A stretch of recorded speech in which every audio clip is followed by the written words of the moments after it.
Hey guys, welcome back to another blog. So guys, তোমাদের জন্য আরো একটা নতুন মিনি ব্লগ নিয়ে চলে এলাম। আজকে সকাল সকাল মাছকে খাবার দিয়ে মাছের জল পরিষ্কার করা হয়ে গেলে তারপর চলে যাই বাজার আনার জন্য। আর আজকের ওয়েদারটা খুব ভালো ছিল, তারপর আমি বাজার দোকান করে নিয়ে আসি নিজের দোকানের জন্য।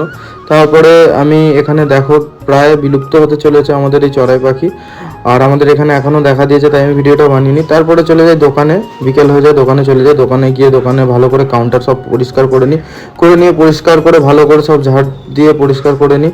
দোকান পরিষ্কার করি, আর দোকানটা খুবই ময়লা হয়েছিল, সব দিকটা পরিষ্কার করে খুবই ক্লিন হয়ে যায়। তারপর ধূপকাঠি বার করি, ধূপকাঠি বার করে ধূপকাঠি জ্বালিয়ে নিই। ধূপকাঠি জ্বালানোর পরে তারপরে ঠাকুরকে ধূপকাঠি দেখিয়ে নিই। এদিকে কাউন্টারে সব জায়গায় ভালো করে দেখিয়ে নিই। আমাদের লক্ষ্মী গণেশকে একটু পুজো, মাছেদেরকে একটু খাবার দিই। 3 দিন ধরে মাছগুলোকে খেতে দেওয়া হয়নি। আগের দিন আমি দোকান খুলিনি, কারণ আমার শরীরটা একটু অসুস্থ ছিল, যার জন্য দোকান খুলিনি। তারপর মাছেদেরকে ভালো করে খাবার দিয়ে দিই, আর ওরা খুবই আনন্দ করে খায়। আর তোমাদেরকে নেক্সট ব্লগে দেখাবো। ওদের জলটা নোংরা হয়ে গেছে, জলটা পরিষ্কার করতে হবে তোমাদের।